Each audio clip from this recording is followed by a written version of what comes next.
All right, everyone, what is up? Welcome in the first 2026 edition of GC Live. I am Wes Mitchell. He is Chris Clark. Lots to get to here on the transfer portal. South Carolina getting on the board with Jayden Gibson, the former Oklahoma wide receiver, committing to South Carolina on Sunday night on the heels of a visit to Columbia. We'll, of course, get into that and more. But first, let me tell you about our guy, Clint Hammond, CMG Home Loans, ClintHammond.com. 803-422-6797.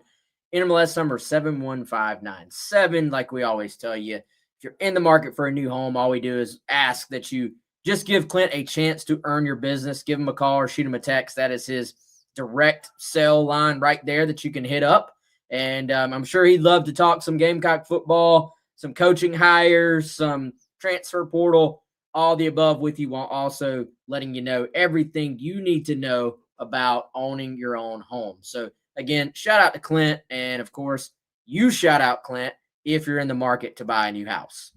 And let's also tell you about our friends over at Ferry Chevrolet as we get going here. Let me find the graphic, West. There it is. There you see it up on the screen if you're on the video version, 803-937-4531 or ferrychevrolet.com. That's F-A-I-R-E-Y, ferrychevrolet.com. Been around since 1926, so in business about 100 years. If you're in business that long, you're doing something right. They're definitely doing something right up there. New and used vehicles, just like Clint with mortgages, anything that you've got about the home ownership process and funding it, give them a chance to earn your business. Also give the folks over at Ferry Chevrolet a chance to earn your business if you are in the market for a new or used vehicle. They're conveniently located over in Orangeburg off of I-26 between Columbia and Charleston. But you can also check them out online. Check out their inventory, see their specials, see their financing. Give them a call, 803-937-4531 or ferrychevrolet.com. Shout out, as always, to both of those awesome sponsors here right in the great state of South Carolina. So you can support some local folks too. All right, guys. Let's talk portal. I got to say, Chris, I don't want to go too deep into our yearly PSA on the portal, but I do feel like we need to at least put it out there.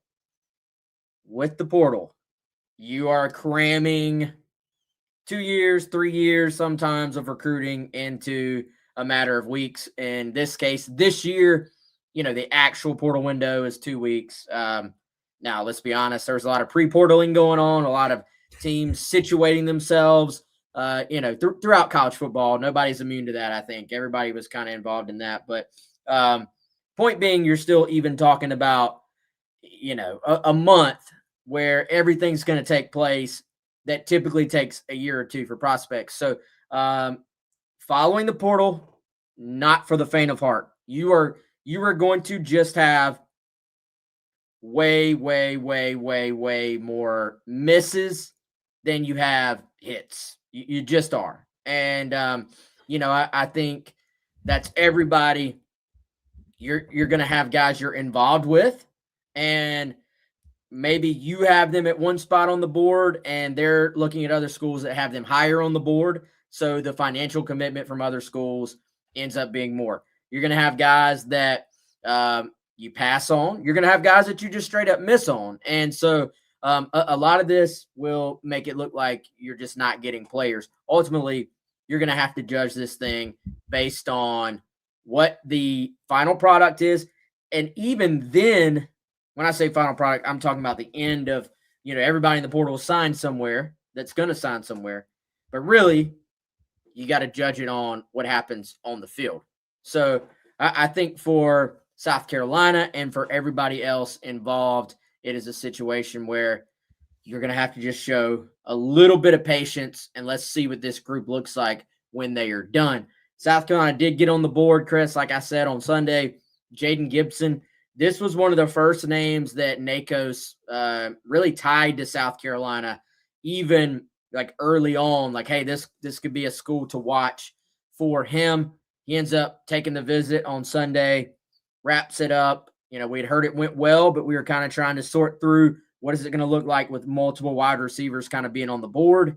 He wastes little time in committing to South Carolina on Sunday night, and he is, as of right now, the one public commitment to this transfer portal class. Yep, only public commitment so far. And Wes, you said not that we weren't going to spend too much time on this, but let me say one quick piece about it, and I won't be long-winded. I know that a lot of people are reading the news fast and furious on Twitter, on Gamecock Central, wherever you may be reading it. You got to wait until this thing gets at least the train gets a little bit more down the tracks. I know it is. You're sitting there going, well, Chris, y'all talking about it being crammed in. It's 14 days. We're on day 5 now. We need some activity. There will be more activity. I can almost guarantee and bet the farm South Carolina is not going to leave this portal cycle with one commitment. Not going to happen. You know, who are they going to get? How do those players, you know, you got the on paper class and then you've got how they actually turn out. It's going to be a mix of guys. You know, I threw out a name this morning. People start freaking out. Oh my gosh, if that, you know, when you look at the offensive line, they got to take a bunch of guys. They're going to need a combination of starters, depth, etc. They're going to be picky at some spots. They're not in the market for a quarterback. They're not in the market for like a number 1 edge like some other schools are. And so there's a lot to sort through here, and it's moving very, very fast. And despite that, people, I think, are rightfully having some trouble reconciling, well, why is it not moving faster for South Carolina? There's a lot going on. And so we'll just have to see how it turns out. But there's a lot of time left on this thing. It sounds weird to say with about 9 days left in the portal that there's a long way to go. But in reality, there's a lot happening. Jayden Gibson, Wes, you look at him to actually get to him as a player and kind of how this came about. We knew about this kid in high school, somebody that was going to go to Florida for a while, ends up going to Oklahoma. And you look at his season in 2023, which was really, you know, past 2 seasons, hasn't been a factor on the field. He's had injuries. This is a very intriguing guy in that he's 6'5". He's shown promise not only at the high school level, but actually in college at Oklahoma, had a solid year in 2023. And yes, that was a while back. So if you're saying, can he get back to the form? We'll see. But I think this was an example of a resourceful portal take for South Carolina. It's kind of getting harder nowadays to be able to kind of take flyers on guys in the portal. But that's kind of what they've been able to do with Jayden Gibson from kind of an, you know, if you want to call it an investment standpoint. And so you're going into this portal cycle needing, you know, probably 1 to 2 receivers. There have been 3 that we know of for sure that they've been involved with. 2 have visited already, and he was one of them. And so this is a guy that you can put in the room, and he's already got some experience, and he's still got, I think, some upside and potential. So makes a lot of sense and going to be very, very interesting to see what we hear, assuming that he's fully healthy starting in the spring once he gets on campus. Yeah, for sure. And I think, man, to your point, that there will be guys that South Carolina lands ultimately that they have to commit lots of their resources to. And then there will be guys that, you know, that they don't. And so, I think it was like this too. In the NFL, we are privy to that information, right? And it's like, okay, that team was willing to give, a 3-year contract at this number. And he's coming in to be a starter or he's coming in to be a backup, and everything is kind of slotted. College football used to be stack as much talent as you can, and everybody's just on a scholarship.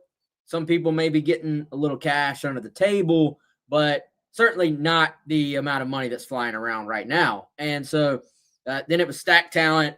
They fight it out. Best man wins, and that is that. Now it's just a little bit more structured where the talent gets spread out. And, some guys you bring in, you're kind of bringing in to take on different roles. Other guys, I look at this like South Carolina is kind of taking a shot on a guy who there's very little risk at this point, but the reward is that, I mean, there's some tape floating around, man, from his early time at Oklahoma. Lots of people who follow recruiting remember following this recruitment when he was in high school. I mean, I had to go double take. I was like, did he not start out at Florida? But I guess it was. Yeah. What did he ever commit to Florida? And Yeah, I did think he was actually committed to Florida. Yeah, Okay, all right. but was not With actually there. Yeah, but with today's world, it's guys bounce around so much. But I had him linked to Florida, but early on, South Carolina was heavy on this kid, and we were tracking it. And can they land him? And he was one of those guys that they just kind of were strongly in on, but missed on. Fast forward to now, it works out. He's on campus, and guess what? If it just doesn't work out, if he does not get back to his old self, if there's rust, I'm sure there'll be rust, but if he can't shake it off, then it is what it is. Now, if he does, if he shakes it off and he gets back to close to what the potential was, this is a guy who has a skill set I would say is unlike many of the guys you have on this roster right now. Is a true, like, legit 6'5", but jump ball type receiver. I think we look at Harbor, and we've seen Harbor use his long arms at times, but this is a guy who's going to go up and get the football, has some, I would say, smoothness to how he operates for somebody that is as long as he is, and was a true blue chip high schooler back in the day, and now is looking for an opportunity, looking for a chance. And again, you were saying basically we believe that the potential reward here is worth what we're going to put into it. And in this case, there's actually very little risk. Sometimes you do high risk, high reward. This is kind of a low risk, high reward type situation based on what we're told in terms of what South Carolina is contributing here. Yeah, and I don't know if that's a fake Rob Profit or our guy Rob Profit, but I mean, this is a decent. So we'll go into this. Taking a shot on a flyer, little downside and big upside is one thing, but needing another wide receiver who you expect to contribute and impact is totally different. And yeah, look, if this was your only receiver take, good point, right? And I'd say a couple things on that. Number one, I think South Carolina is ideally looking to take another receiver also in this class. And my estimate is that if they do end up taking another wide receiver in this class, say, a Josh Manning from Missouri who was on campus this weekend, who didn't have, 75, 80 catches, but started for Missouri, scored against the Gamecocks this past year, like can play in the SEC. Or say another guy that's been thrown about, a Nitro Tuggle, who was a former highly ranked guy, started his career at Georgia, played at Purdue this past year. They're very upset that he's leaving. If you could get a guy like that or somebody else who is a little bit more of a recent proven producer. Yes. Also, you do have some guys back in this room. This is not the room that's like the offensive line, where now you're looking at it going, all right, you need 3 to 4 starters on the offensive line plus some depth. Yes, you did lose Vandrevius Jacobs, but you have a young freshman class. You have the core of that young freshman class. Obviously, Brian Rowe Jr. left, and you've got some veterans coming back that I think you feel like that can play there, and you feel like you've probably got the potential to have maybe all your starters there, if not several, plus Nick Harbor obviously coming back too, who I think can still get better as a football player. So I think you're going to see this at different spots. The offensive line, guys, they're not going to sign 10 first-team All-Americans on the offensive line. You're not going to get that many. I use 10 as an exaggeration, but they're not going to get 7 or 8 of those types. Ideally, you're going to want to see some guys where you feel like, hey, this guy can come in and start, and then you're going to see some depth as well. So, when you look at Jayden Gibson, yeah, if he were the only receiver in the class and you were saying you 100% have to find a number one receiver starter in the portal, that's a totally different conversation. But really, I don't think that's where South Carolina is at strategically this time around in the portal. Yeah, for sure. So we'll see how all that goes and how that works out, and judge the receiver class when it is complete. Let's talk O-line, man. That's on everyone's mind right now, and for good reason, and rightfully so. And so here's where things are right now with the O-line in terms of guys coming back. Basically, I look at it like you have one slot that I think you just realistically can pencil in Shed Surratt. He's a starter. He played a ton as a true freshman, started a bunch of games, even dealing with some injuries. I think I don't have my snap count in front of me. I think he had the most starts of any or most snaps of any true freshman on the offense. So talking about a guy that's played, a guy that you really wanted to hold on to. All signs are that things are good there, that he's coming back. So you have him, and you have Nolan Hayback, who has started a little bit, who came in to kind of compete for that starting center position, and at times was the starting center, dealt with injuries, at times was behind other guys, was a spring, was a later enrollee in terms of those things. So a guy that can help you in some ways, whether it's depth or starting. I look at it conservatively, Chris. You're saying, can you go fill these 4 roles? Basically, is how I think you have to look at it. And tackles are going to be a little bit more difficult to find, just in terms of you're going to have to pay. Like, you're going to have to pay at the tackle position. You just are. Guards and centers a little bit more. It's just not as high of a value of a position. Now, we saw Shed Surratt play right tackle at the end of the year, and I thought actually played pretty well. If that was the route you went, then you'd end up having to say, well, now you need 2 guards and a center. So basically, you're looking at 2 tackles and 2 interior players who are starters, or a tackle and 3 interior players who are starter. Then you're trying to build out the depth from there. There have been a lot of names floating around, and some of them, yes, have said, hey, I'm going to visit, and then they commit elsewhere before they visit. I feel like we've seen this. We've seen this multiple. We've covered the portal windows, even though the windows have moved. We've covered this thing a few years now. Every year, there's going to be a large list of people that you're in on, and then a very tiny list of people that you're going to land. And that's just kind of how this thing works. Yeah. Yeah. And the anecdote I gave earlier, dropping a name that I guess people didn't like the name. Hey, South Carolina's checked on this guy. And all of a sudden now we're projecting him onto the roster when he doesn't even have an offer yet, hasn't visited, may not be a guy. And now all of a sudden he's a starting left tackle. Maybe it gets there. I don't know. But there are so many names. I mean, and a question we get all the time, Wes, is, hey, Chris, Wes, does the staff know about this? If somebody's in the portal, yes, they know about him. If somebody's not in the portal, yes, they know about him. Like, that's what these college staffs are now built out to do. And so, that said, you still got to go out, make your evals, get guys on campus, secure the financials, secure the player, and hope all works out at the end of the day. And you have to do that at a pretty high volume, especially on the offensive line.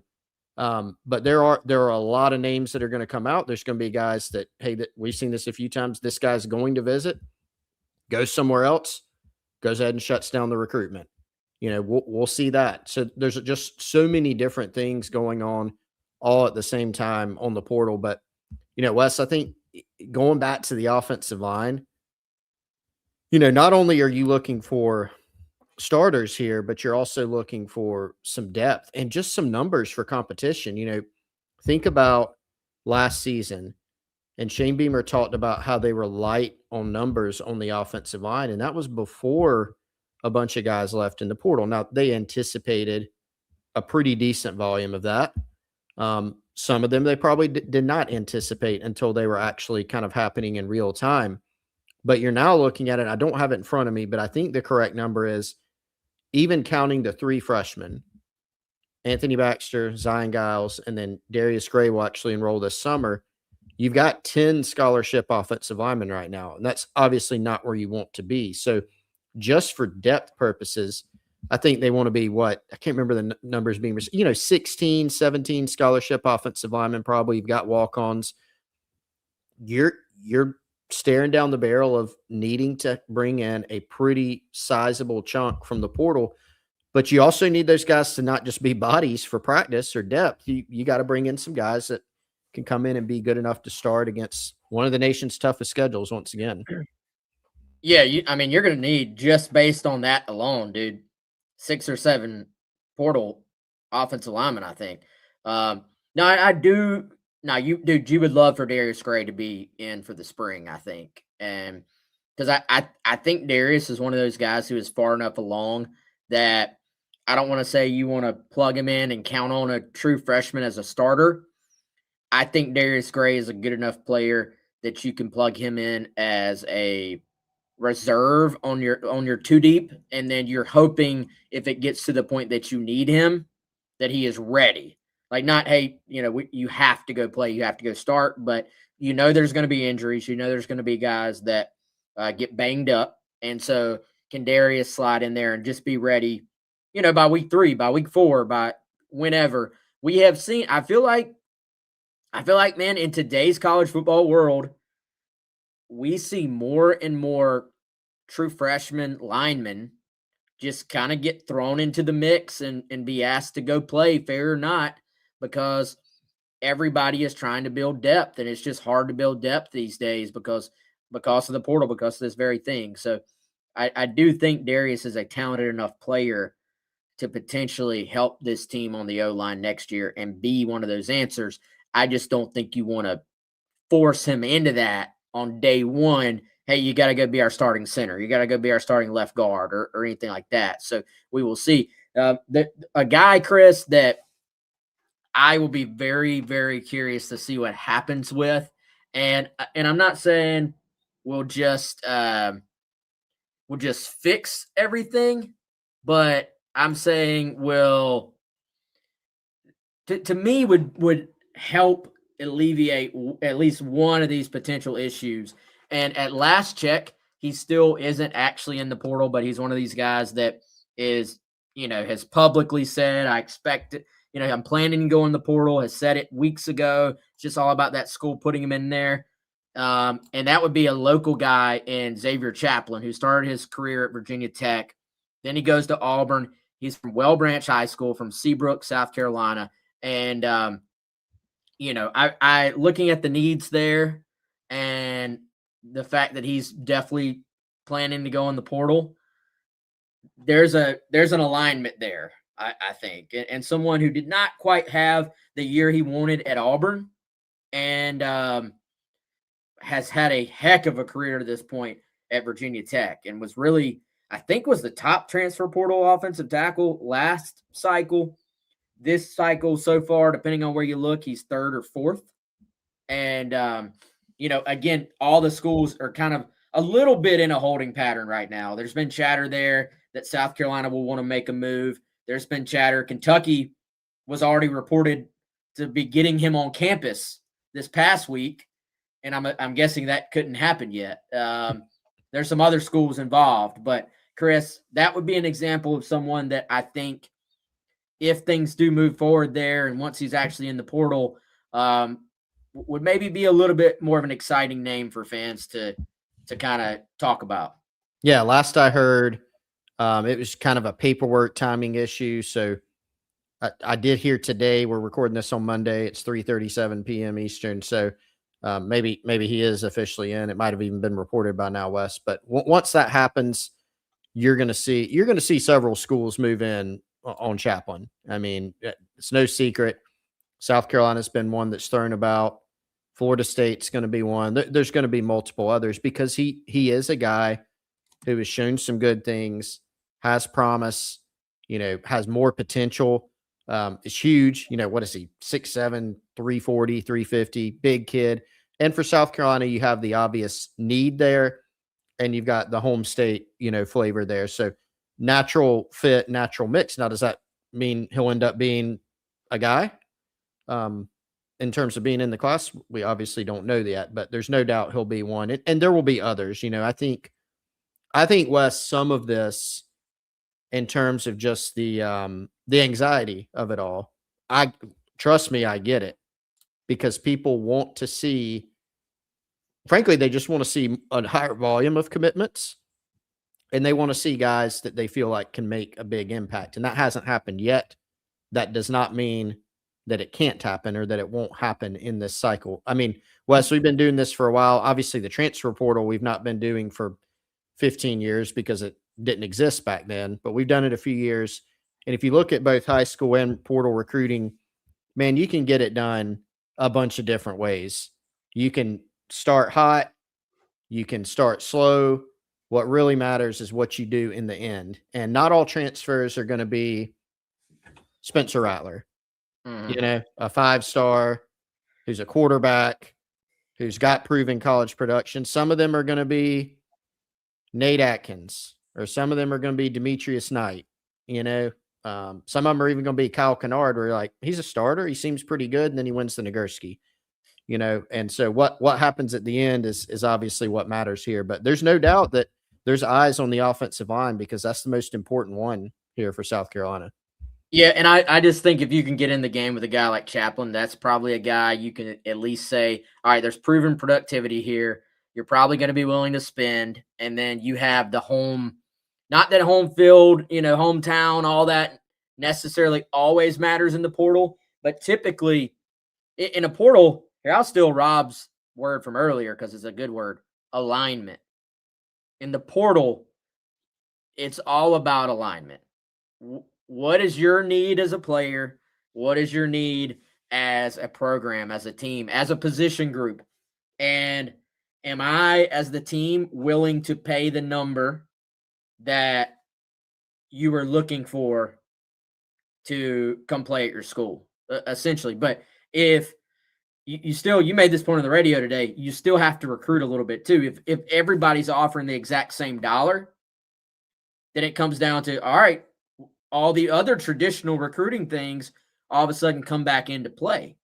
Or it reverses, all the other traditional recruiting things get you in the door, and then who's going to pay the highest number ends up being the deciding factor. But I always look at guys, all right, in this case, you're talking about a player he's got to be at the point of just 1 year of eligibility left, I think. 1 or 2. He's up there. Like at the end of his career, he's going to be looking to play. South Carolina has plug and play opportunities at tackle. He's from the Palmetto State, and South Carolina has money to spend in the portal. So that's one where I just think once it gets moving that we'll possibly be keeping a close eye on and tracking here moving forward. Chris, back to receiver quickly. You know what else is fascinating to me? How some of these guys operate, and them or their agent, every single thing is known where they're going in terms of, he's taking these 3 visits and then blah, blah, blah, blah. And then other guys are just operating in the background, basically. And with Nitro Tuggle, we have Lenora Sellers randomly sharing his story on his Insta story. And then everybody's like, wait, is this guy coming here? What does this mean? I think Jalewis Solomon was getting in on the mix as well. You had some other guys who were kind of feeding into it, and then no word. So some of this portal stuff, man, is just going on behind the scenes. It just is. Jaylen Brown last year, we were like, I bet they'll get involved with Jaylen Brown. My man was on campus and committed before we could even check on it. Yeah. That there is, we try to find out as much as we possibly can. But first of all, there's so much going on that we couldn't possibly find out all of it. We don't have time, and we're humans. And secondly, there's some stuff that some folks, whoever that may be, it may be the staff and maybe the agent, it may be the player, like they're keeping it quiet. There have been players that have visited that we don't know about, they're just happening, and there will be. And so we'll do our best to run down all of it. But yeah, if you're going only off of what you see publicly, if you're going only off the commit, you can look at the commit list and say they got 1 commit, the portal's going terrible, or these guys have been reported as visiting. the portal's going this way or that way. But there's some other things that are happening in the background. And really, that's the case, I think, everywhere too. But all these situations and how fast it moves, it's all different and it's all moving fast. So we're doing our best on it. But I think that's a good point to keep in mind, man. Like some of these things just pop up, boom, so and so's on campus and he's committed. And you're like, wow, first I've heard of it, you know? So those will probably be, those will probably pop up this cycle too. Yeah. People get mad at us about those. A few people will, because they didn't get to hear about it beforehand, but it'll be fine. Doing the best we can. And speaking of visits, man, I do want to go through a couple of guys to watch. Let me pull up my headquarters. If you're not on Gamecock Central, by the way, new subscribers right now, transfer portal deal, 50% off. You don't need a code. You don't need anything special. You don't need, anything extra. Just go on there, sign up. First year, 50% off. Would love to have you if you are a big Gamecock fan and are not already a subscriber. Hopefully you already are. Chris, some of these O-line names, man, we have been tracking. DJ Chester from LSU, Bryant Williams from Louisiana, Brendan Black reportedly has committed elsewhere. He was somebody that popped up very, very early on from Iowa State. Paul Mubinga has been a name that's been mentioned for South Carolina. Potentially was going to visit today. Carter Miller, I heard, do not have this like, how do I say this? I don't have this like as a confirmed thing yet, but I did kind of hear anecdotally like, hey, things went well with him.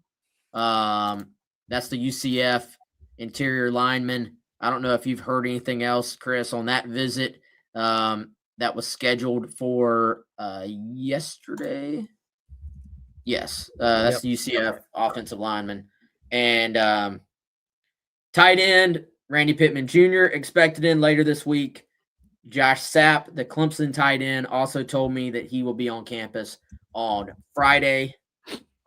And Chris, Nate Palmer, TCU running back. Intriguing kid who obviously has ties with Kendall Briles. And as much as nobody wants to hear it, I think fits a little bit more into that. Like, here's somebody you're comfortable with. Here's somebody you're familiar with.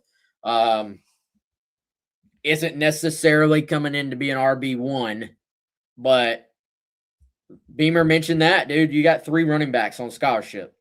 You're going to need a guy or two at that position to fill out that spot.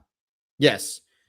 Yeah. I mean, I think sometimes if people let's say, and this is clearly hypothetical right now, but Nate Palmer commits, some people look at it and say, that's the running back. Oh, it's not a proven guy. I do think that it's most likely that South Carolina takes a couple portal backs. Not a guarantee, because they are projected to get Matt Fuller, Isaiah Augustave, and Jawarren Howell back. And all those guys have played in college. The first 2 guys have played a decent amount at South Carolina, and both have shown some flashes. But you really want like 5 guys in that room, Wes. You didn't sign a high school back. So what's your options now? You can sign another high school back and a portal guy, or you can take a couple guys from the portal. And, Nate Palmer is a guy that, like you said, Kendall Briles is familiar with. I went back and looked at some of his stuff. He had some guys ahead of him in terms of the depth chart because they were a little older. A transfer, and I think somebody who had been on TCU's roster already.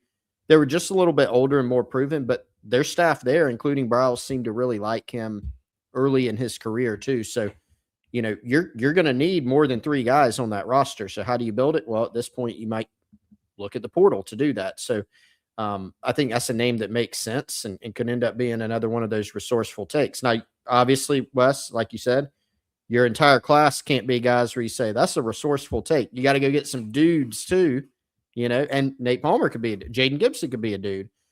But there is, when you're taking such a high volume, not every player that you take can be we got that kid from Alabama. We got that kid from Oklahoma. That kid, is $1 million player. If you did that, you'd have $100 million roster in a hurry, and you can't quite go that route. So at this volume, there's going to be a mix of those guys at the end of the day. All right, guys, let me tell you about our friends at Brunt, back on with us for another year. Chris, have you been wearing your, as you've been trudging through the Columbia snow, That's right. talking on your phone, getting transfer portal information? Have you been wearing your Brunt workwear boots? I have been. My workwear boots are at the back, like porch area, and so in the screen porch. So anytime I got to go outside and get something done, little project, especially if it's kind of nasty outside, slap those on, feel great, comfort. You don't feel like you're wearing big bulky work boots, but you can go out and get some hard work done. They're awesome, man. Love them. That white Christmas we had, man, too, like just being able to throw those on, it was fantastic.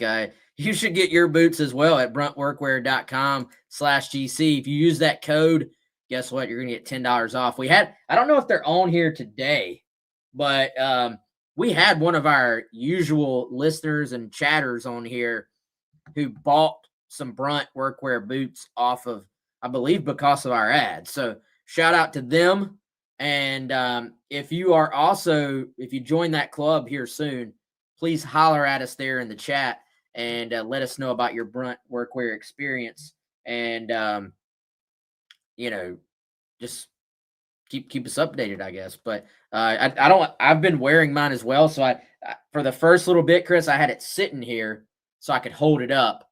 Yep. Next time I'll be prepared to hold it up. But you see the graphic there on the screen, bruntworkwear.com/GC. Check it out, just like we did. I think Mac Lee Green had a pretty good point here, Chris.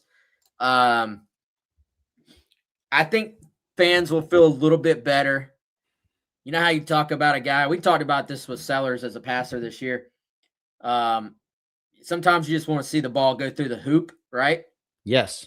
If you're in a slump, not that Carolina's in a slump. It feels that way because you're watching other teams get commitments. I get it. Y'all care. Y'all are fired up.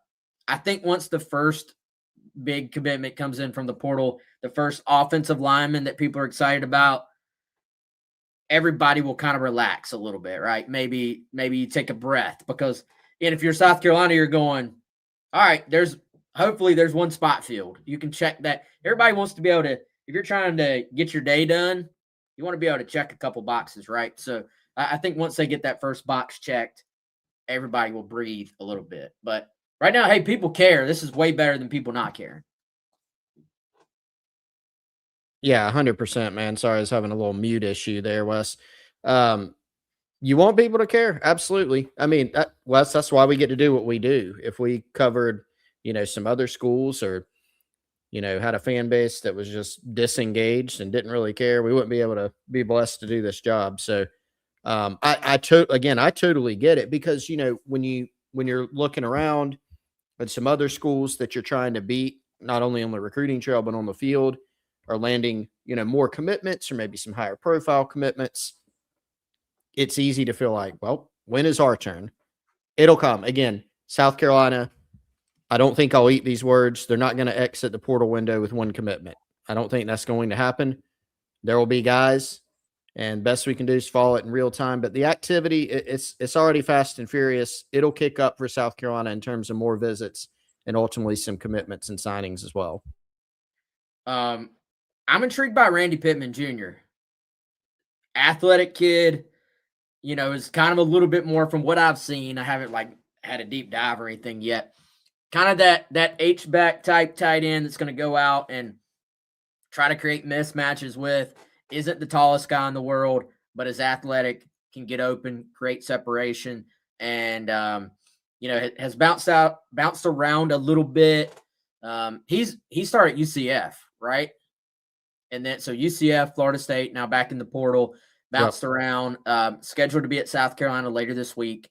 And how about Mike Smith going to Syracuse? That was interesting.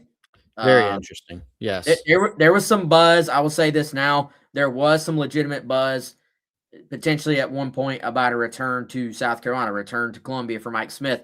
That obviously did not materialize, but I kind of thought he might end up at maybe even like a Tennessee or an Auburn. That was two schools that were mentioned for him early on, out of high school. And so South Carolina, I would say, because of Mike Smith leaving, is at a point where they need a tight end in the portal, and that's why you're seeing Pittman's name pop up. There were some other names very, very early on in the process with the portal that popped up. South Carolina connected, and Sapp being from Greenville going to Clemson.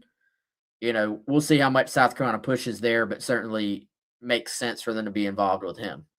Yeah, Pittman's a guy that, some of his stuff from the Bama game where they won the opener was circulating. And, he's an interesting guy because he's built more like an H-back, so you can move him around. Seems like he'd probably be a good fit in this offense for Kendall Briles. But he's also, potentially explosive. He had 3 rushing touchdowns this year, actually, for FSU. So you can deploy him in some different ways. Interesting talent. Josh Sapp West has never been a huge impact guy at Clemson, but I've always kind of liked his game. He's just been kind of solid, like doesn't pop off the screen. I think his first year he had a couple touchdowns. I don't know if he scored a touchdown since, although he had a big catch in the South Carolina game this year. But I think he would potentially be a solid pickup too. And there'll probably be some other tight end names to pop up, just a couple ones early there. But although if a guy's visiting Wes, that's a little bit more of a guy to watch than just, hey, the agent's throwing this guy's name out there, or they've kind of checked in on him. Guys who visit are certainly guys to monitor a little bit more heavily.